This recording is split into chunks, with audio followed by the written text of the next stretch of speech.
happening? Welcome in the Matt Bernier Show, DRF TV, live.drf.com, livestream.com, Daily Racing Forms Twitter handle, at DRF Inside Post, as well as the Daily Racing Forms Facebook page. My name is Matt Bernier. You can follow me on Twitter, at Bernier_Matt. This is the preview edition, taking a look at the all-graded stakes pick 4 from Arlington Park coming up this weekend. That's their big day of racing. Obviously, Arlington Million Day. You've got the Beverly D, you've got the Secretariat, you've got the Pucker Up. Quickly touch on all 4 of those races, maybe give out some ideas as far as the pick 4 itself is concerned if you're going to go out there and play that, however it may be. If you listen to this show podcast like most of you do, YouTube, SoundCloud, iTunes, video.drf.com, as well as Spotify. If you're over on YouTube, click that subscribe button. You'll get all the latest offerings from DRF TV. Give us a thumbs up. If you're listening on iTunes, write us a little review. Give us a positive rating. Always, always greatly appreciated. Let's dive right into it with the first race of this all-graded stakes pick 4 sequence. And again, this is just going to be more of an overview of how I kind of look at these races and maybe give it a little bit of an approach, maybe want to use certain horses, maybe want to fade certain horses, and who's going to take the lion's share of the money in each one of these spots. It's always a fun day of racing at Arlington, just because you get a little bit of an international flavor. You get horses coming over from Europe, and you get quality horses coming from Europe as well. And we've seen so often those horses that maybe even from a form standpoint looks like they're a little bit spotty, they come over here and they wake up in a big, big way. And maybe we find out, and maybe we see some of that on Saturday afternoon. Let's start off with race number 9, the Secretariat. It's a grade 1 for the 3-year-olds, 10 furlongs on the turf course. The interesting thing for me about this race, first and foremost, is just the lack of pace. And I know it's a turf race, and generally we don't get to see a ton of speed anyways. There is no speed in this race whatsoever. You have 2 horses that figure to be forwardly placed. The one drawn down to the inside, that's Real Story. He won the American Derby most recently at Arlington, so you have a win over the racing surface if you like this horse. And he's probably going to get a pretty good situation where he's out there. The real key to this race, though, is the horse that's going to be sitting just off of him. And that's the horse that comes in for Chad Brown and Analyze It. The number 9 horse, 2-1 on the morning line. He has all the figures. He has all of the races. He has the form. He's in good form. He has the connections. The question now becomes, what has been going on with him in these past 2 starts? Did he simply get beat by a better horse each time in Catholic Boy, or is there a little bit of a quirky thing that you need to work out? We're going to take a look at the stretch run right now, the Belmont Derby. And to me, this is a bad loss. When he's out there moving the way that he is, as sweetly as he is, and to let Catholic Boy, who he basically put a half length on inside the 8th pole, come back on him, and you see him on his left lead for the final 16th of a mile. To me, I don't know that this horse really wants a 1.25 miles, but how can I truly sit here and say that when he only lost by a head? And okay, I don't love the way that he's moving like that, but at the end of the day, he might have a just absolute candy setup in a spot like this, sitting off of a horse that he's probably just more talented than, and there's nobody else that's going to be within a length or 2 of him. You look at the form of that race. The 4th and 6th place finishers coming out of the Belmont Derby, 95 and 92 buyers. And you also saw Hunting Horn in there, the 3rd place finisher. You'll see him in this spot again as well. I don't know, man. It's hard to get past a horse like Analyze It. I may not love him in a spot like this, and I think he's probably better going shorter, probably best at 1 mile. But it's really difficult to sit here and say that he is not the most likely winner of this race. Just from a tactical standpoint, he has all the fast races, and he's probably going to work at the best trip. To me, I think you have to use Analyze It if you're playing this pick 4. If you're looking to go elsewhere, where do you go? Brought up Hunting Horn. He's a logical contender, certainly for Aidan O'Brien. We've seen O'Brien have success on these sorts of days in the past. I'll admit, I thought it was a fine effort. I didn't think it was great. Maybe he was a little bit compromised from the pace situation coming from a few lengths off of it, but he's probably going to be compromised again because it doesn't look like there's going to be a ton in here. I do wonder from that outside draw if Ryan Moore is a little bit more aggressive and perhaps he goes up and sits just off of Analyze It. Maybe he's the one that tries to take the race to him going into the far turn. As far as some of the other horses are concerned, the domestic horses I'm not thrilled with just overall. Captivating Moon, it just doesn't feel like he is really moving forward. Seems like he runs the same race over and over again. I wonder if that's why the blinkers go on for Chris Block. Untamed Domain. I spoke about it in the recap show coming out of the Kent Stakes. He was the international trip horse. Everybody and their brothers saw that it was a disaster for him from start to finish. I think there's a scenario where he's a nice horse. I just don't know that I really am that interested in him here. He's 5-1 in the morning line. I don't think he's as talented as some of these other horses. And at 5, to me, that's an underlay. From a pick standpoint, I'm probably just going to try to toss him out. Maybe I use him as a backup just simply because, again, he had a terrible, terrible trip. You get a Rat Ortiz for the first time around with this horse. Again, just don't love him. I can understand anyone that wants to make the case and say that race was just so bad. You draw a line through it in the Kent because of the trip, and I understand that. But from a pick standpoint, I think I'm probably just going to beat him, or try to beat him anyway, because I think he's going to be an underlay. I'm interested in some of the foreign horses coming over here. I'm interested. I understand Platinum Warrior and Bandua. Those are the two that I think most people are going to take a look at outside of Hunting Horn. They both ran in the Irish Derby. The Irish Derby, the form of that race is spotty to say the least. It's a little bit Saxon Warrior, I know he came back to finish second, but the pace setter who finished second that day, just a half length behind Latrobe, he came back and finished fifth in a graded stakes race or a group stakes race. I understand people that would like both of those horses. I'm just kind of against each one of them. The horses I'm more interested in, I'm very interested in the 12, Lucius Tiberius, coming in for Aidan O'Brien. He's going to be coming from the back of the pack. He doesn't get out of the gate particularly well, and he was just kind of grindy when he won his most recent start. And I realize you go through, he's yet to try group stakes over there, but he gets Lasix on for the first time. I think this is an interesting sort of spot for him. Again, he might be pace compromised as well. If you're looking for a bigger number, one that I'm going to use in all my plays that I'm a little bit interested in, it's number 6, Ming. Ming goes out for Joseph O'Brien. Very lightly raced, only gone out 4 times, 3 for 4 lifetime. I recognize that 3 starts back, the only try against Group Stakes Company. He got his doors blown off. It was off of a little bit of a layoff. It was at 10 furlongs. I want to give him the benefit of the doubt. From a time form standpoint, he's a little bit slow. He needs to improve in a pretty legitimate way, probably 10 to 15 points if he's going to be any sort of a factor in a race like this. But the Lasix go on, and I thought that most recent start, that allowance race, I thought visually he was very good. I know it was only a 4-horse field, but the minute he got out into the clear, the rider never really asked him, gave him a quick tap on the shoulder. He extended very nicely. Ears were up at the end of it. To me, this is the kind of horse that he probably doesn't look like he's competitive enough on paper, but you have a good trainer in Joseph O'Brien. You've got an area and a situation where perhaps this horse can be a little bit closer to the pace this time around. I think there's a real scenario where Ming, he goes off pretty darn close to that 20-1, and maybe he doesn't win, but I think he can give a good account of himself. I'm going to use him as far as multi-race rangers are concerned, and depending on the price, maybe I'll try to play him to win in here. So, again, the Secretariat, it really looks difficult to get around, analyze it, but at the same time, if you're looking for some interesting sort of alternatives outside of the domestic horses, I think the number 6, Ming, is interesting, as well as the number 10, Lucius Tiberius. Those will be the 3 big ones for me in this spot, acknowledging that if Analyze It shows up and kind of buttons up a couple things from a professionalism standpoint, strictly the horse to beat in the Secretariat. Let's move on to race number 10. Second leg of the All-Stakes Pick 4. Race number 10 is the Beverly D, Grade 1, 1 mile and 3/16 for the fillies and mares. It's a interesting spot for a number of horses. And I mean, look, I sound like a broken record. Chad Brown shows up with an absolute army for a Grade 1 event here. He has 1, as I'm counting quickly, 2, 3, 4 of the 9 in a Grade 1 event. He's going to have probably 2 or 3 of the favorites in this spot, most notably Sister Charlie. Now, Sister Charlie, she most recently was a winner of the Diana, but I don't know that that's really the race that you want to use as sort of the barometer for this one, simply because it was at 1 mile and an 1/8. It was at Saratoga, and from a competition standpoint, this field here is going to be better than the field that she ran against in the Diana. And also, to me, it's a little bit more reminiscent of the field that she ran against in the New York Stakes, and she happens to find another one of her uncoupled stablemates, the girl that actually got the better of her in that New York Stakes, 4-Star Crook. We're going to go back and take a look at that stretch run right now. Here's Larry Colmus with the call of this year's to the inside. Sister Charlie's getting going now as these top 2 start to fade here with a furlong to run. Fahan Mora still there. And on the outside is a skis. 4-Star Crook revs up alongside of them. Sister Charlie's coming. Then Holy Helena.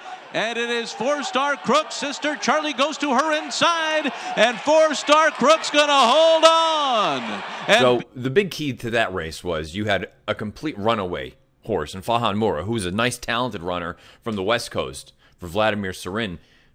She went out there just guns blazing, opened up about 15 lengths on the field and set a wicked pace. And I just think it was a scenario where Sister Charlie was too far back and she had too much work to do. 4-Star Crook got a little bit of a jump on her, was able to just hang on late. Now, I made mention in the recap when we talked about Sister Charlie's win in the Diana that I didn't like how late she was to change leads, and she's always a little bit quirky with that, but this was much later than she's even accustomed to. Chad had said that, you know what, you're trying to get maybe 2 more races into her before the Breeders' Cup, and just strictly from a timing standpoint, maybe you have the Flower Bowl, and then you have the Breeders' Cup, but until the Flower Bowl, what do you do with her? So they're wheeling her back here on short notice.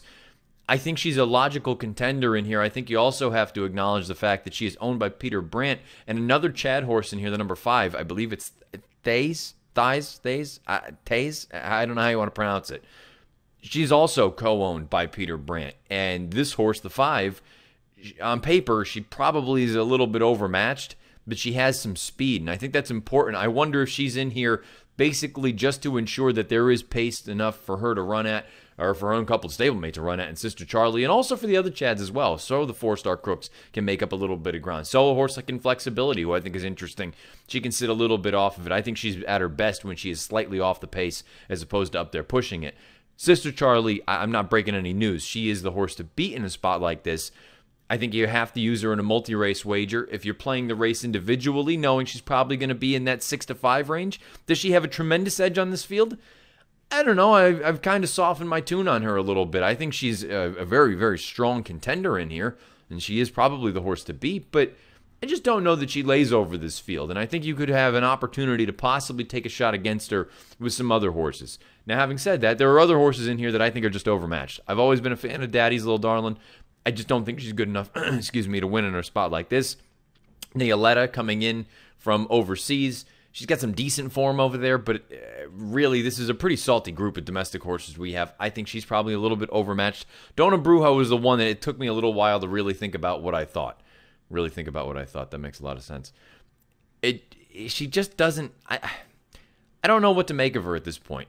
Won the distance. I know she's 3 for 4 at it, but I'm starting to wonder if she's a little bit better at a flat mile or a mile and a 16th as opposed to a mile and 3/16.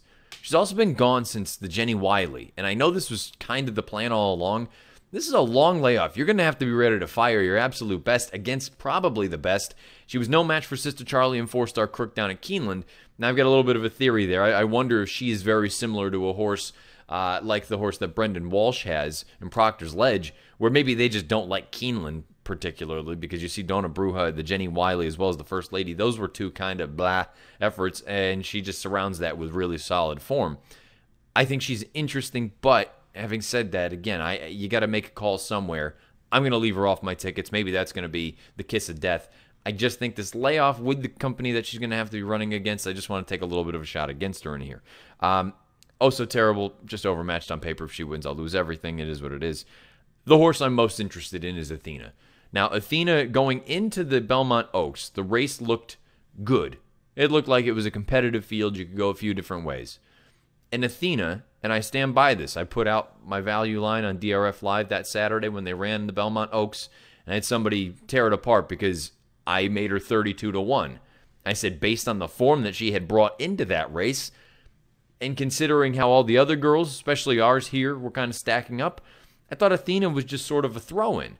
But when you look at the pedigree, she is bred beautifully, top and bottom, all over the place. You've got distance in there. You've got quality and class in there. And then the way that she ran in that Belmont Oaks, we're going to take a look at the stretch run.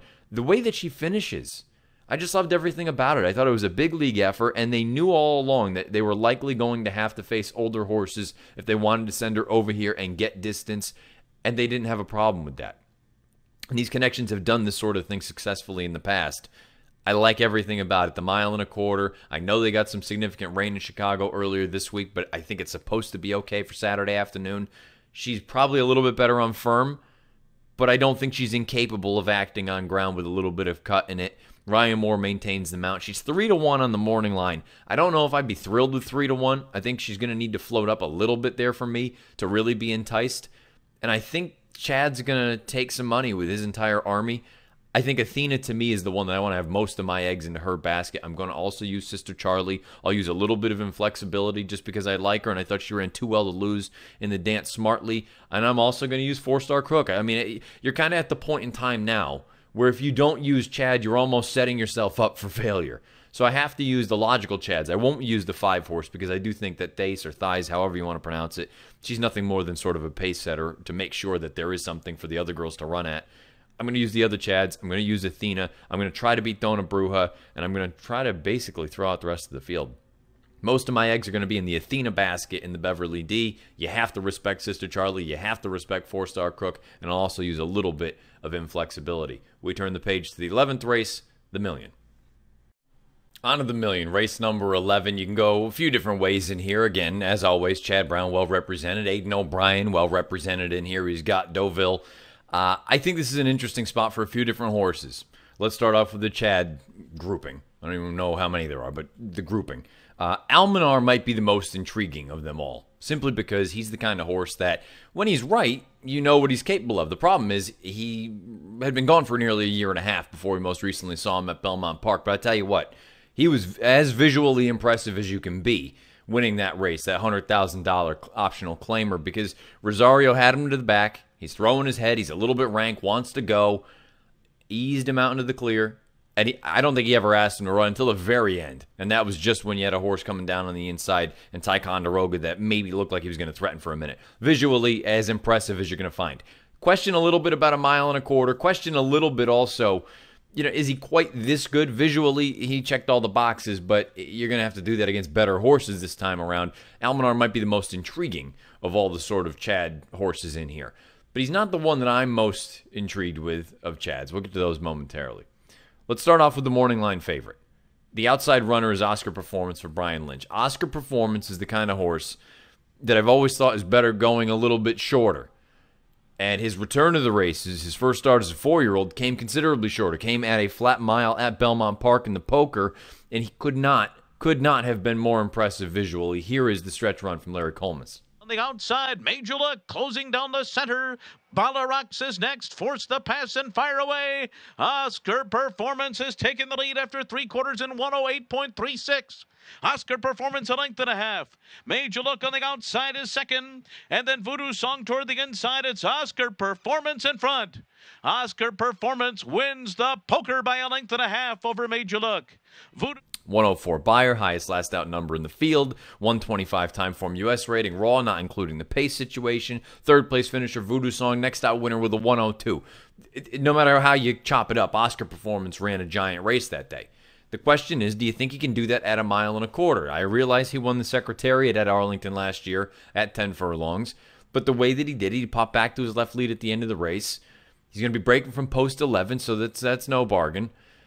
He is probably the horse to beat in here, but at the same time, I do wonder if this distance or some of these other horses a little bit better suited for 10 than he is. Now, having said that, this older division on turf has been a little bit of a dumpster fire recently, and maybe Oscar Performance is the kind of horse that all of a sudden can show up and say, this is my division now. You guys are all running for second and third. We'll find out on Saturday. I think he's a primetime player, and I'm going to absolutely use him in any sort of multi-race wagers. The Chad that I am most interested in exits the Manhattan. We're going to take a look at that stretch run right now, and I believe if Robert Bruce had not been bounced around and had some clean run, I think he probably threatens to win that race. You see him finish as well as he does, and I understand Spring Quality is in this race, and I think Spring Quality has a puncher's chance as well. I think Robert Bruce, I liked him going into the Manhattan. I like him coming into a race like this. I think he has a little bit more versatility than we saw in that most recent start. I think he can be a little bit closer. He's probably going to be in that sort of mid-pack range, 3 lengths off of it maybe. I believe if he had not been bounced around between horses and in tight down the lane, if he was able to get into the clear and really fire, I think he would have threatened to win that race. I think it was a better race than it looks on paper for him. I think the other piece that you've got to factor in, initially I was torn on the Manhattan. I said, you got a bunch of horses in a total blanket. How good can the race be? Well, you've had 4 100-plus buyers exit that race. It's come back pretty live and pretty strong. Robert Bruce, to me, that's the horse that I want. He is going to be my pick in this race, and I think he's got a big, big chance in here. There are other horses, though, that I think you have to consider.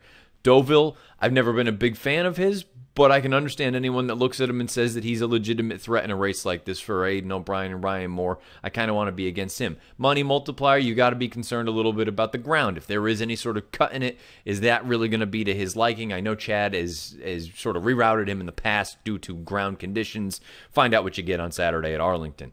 You've got other interesting runners, though. Century Dream, I think of all the Europeans coming over here, he's the one that I'm most interested in. I thought he ran just fine in that Queen Anne 2 starts back. I understand maybe he got a little bit flattened out down at the end. Keep in mind, it's a straight mile over Ascot. Here, I think this mile and a quarter, I think this is going to be much more to his liking. It's not nearly as difficult for those horses in Europe. Your milers can probably get out to a mile and an eighth or a mile and a quarter over here pretty comfortably. The Lasix go on. You get William Buick, who's one of the best riders in the world. I think Century Dream of the horses coming over, he's the one that I would probably be most interested in. You can go a few other ways as well. Divisadero, I'm hopeful they're going to send him to Saratoga because I think he's better off at a mile as opposed to a mile and a quarter. If he shows up here, I'm going to be against him. If he goes in the 4-star Dave, I think I have to take him seriously. Absolutely no question about it. But as far as the pick is concerned, there's a few horses that you got to use as backups. Use Spring Quality as a backup probably. But most of my eggs are in the Robert Bruce Almanar basket. Those are the two Chads that I am most interested in. Spring Quality, you have to respect him. Deauville, I'm probably going to just try to beat him. I think he's okay, but I don't think he's great. And as far as the rest of the field is concerned, Oscar Performance. I mean, he's the horse to beat. So I'm going to use him. I'm going to have a lot of weight, though, in the Robert Bruce Almanar basket. I'll use Oscar Performance. I won't have most of my weight in him, but I'm not going to use him quite as sparingly as maybe a C in DRF Ticketmaker. I'll use him as a proper play, but I kind of want to just try to take a little shot against him simply because I'm not totally convinced that 10 furlongs is going to be to his liking. And on the flip side, Robert Bruce, I just think he needs to get a fair run of it. I thought he was awesome when he won that Fort Marcy. That was his first start here in the States. And then he came back and he just had a little bit of a tough trip in that Manhattan. I think he's ready to go. I like Robert Bruce over Almanar, over Oscar Performance in this year's Million. If you play a multi and you're alive into the pucker up, this is the one to me, and I'm not going to go bit by bit. This is the spread race. I think a lot of these girls are evenly matched. Mile and an eighth for most of them isn't going to be a problem. Some of them, you never know. I think some of them are coming in here with good form on paper, but really when you go and dive deeper and you look at the charts, what kind of company have they been beating? You get a horse like Cosmic Burst trying turf for the first time. Probably going to take money, too. I think, to me, this is just a real spread race. You got to use a horse like Pamina, I believe, the number 3 horse going in from Michael Dickinson. Again, the form at face value looks okay, but then you look through and you see, okay, well, maybe you can poke some holes in the horses that she's been running against. Cosmic Burst, I brought it up. What are you going to do as far as first-time turf is concerned? Dark Artist, the field that she most recently beat, has come back to be horrific. She's 9-2 on the morning line. Princess Warrior. She really hasn't done a heck of a lot wrong in those 2 turf starts. One most recently, I know it was in N2L, but maybe she's a sort of up-and-comer for Kenny McPeak. Deadline. Deadline's not totally impossible in a spot like this. I know she's 1 for 12, but at 20-1 or 30-1, maybe she goes off even higher than that when it's all said and done. She's one that could blow things up. I've always been a fan of Madame Milan, Barbaro's little sister. I think she can seriously run. Maybe there's a scenario where this is her day to shine. I just think you can go 15 different ways in the 13-horse field. Beyond Blame, the favorite, highest last-out buyer in the field. From a time form standpoint, she's not even one of the fastest horses in this race. And she got a break from post 13. She's 3-1 on the line. You got Secret Message in here, going in for Grand Motion. You got Cabela. You got so many different ways that you can go in here. To me, this race, again, if you are, I'm specifically talking about it from the pick standpoint. I think this is the race that you want to have coverage. Those other 3 races, realistically, if you want to just look at it and say, Chad, and then fire away here, spread shot, I think that's an interesting sort of tactic. But realistically, this is the race where I think you're going to be able to get a price, where maybe in those other 3, maybe you're not getting. I think if you beat the favorite, you're probably beating the favorite with somewhere between a 3 to 5 to 1 shot or 6 to 1 shot. I don't think you're going to have any giant sort of upsets. I'd be surprised anyway if you did. Perhaps maybe in the Secretariat with Joseph O'Brien's horse, that would be the one that I would try. But the idea is I think this is the race where if you're going to get a $30 horse, perhaps this is the one, just because it's that wide open. So I think you really want to spread around if you're playing in the pucker up. And again, this is a race where, 15 different ways in a 13-horse field. So it's a really fun day at Arlington. Sounds like, again, the weather's going to cooperate. They had a bucket of rain dumped on them earlier in the week. Hopefully the turf course dries out a little bit by then, but it should be a fun day, and we'll find out. Maybe, I think the most important piece of Saturday at Arlington is hopefully to get a little bit of... That division so far has just been so rocky, so topsy-turvy over the past 3 to 4 months that I'm hopeful you just get a little bit of sanity, where even if the favorites don't win, as long as there's not just some totally bizarre result. Because if that's the case, then chaos breeds chaos. And then if that continues, I'm sure the Europeans are looking over here saying, come Breeders' Cup time, we can send our D-string over there and still win. But perhaps you get a more representative and a more formful result on Saturday, whether it's at Arlington or whether it's at Saratoga. And I realize I'm not talking about the 4-star Dave. I'm not talking about the best pal out at Del Mar. You can find all those previews over on video.drf.com and the Daily Racing Forms YouTube channel. This, to me, Arlington, there's an opportunity on Saturday for some form to be restored. I think Robert Bruce might be the one, but we'll find out. You never know. Time will tell. You've been listening to this thing live.drf.com, livestream.com, the Daily Racing Forms Twitter handle, at DRF Inside Post, or the Daily Racing Form Facebook page. Thank you for doing so. Podcasts, like most of you, go for it. YouTube, SoundCloud, iTunes, video.drf.com, and Spotify. If you're on YouTube, click subscribe, give us a thumbs up. If you're on iTunes, write us a review, give us a positive rating, greatly appreciated. You want to follow me, questions, comments, concerns on Twitter, at Bernier_Matt, or beneath the video player on YouTube. If you've been listening to this, you've probably already listened to the DRF Players Podcast with Peter Thomas Fornatel and Jonathan Kinchin. And as we always do, we will throw this thing into the latest edition of Out of the Gate, an Arlington Million edition, all sorts of stuff from all of our contributors all over the place on drf.com. Without further ado, until I come back for the recap edition on Tuesday, best of luck however you're playing, wherever you're playing, whatever you're playing. This has been the Matt Bernier Show.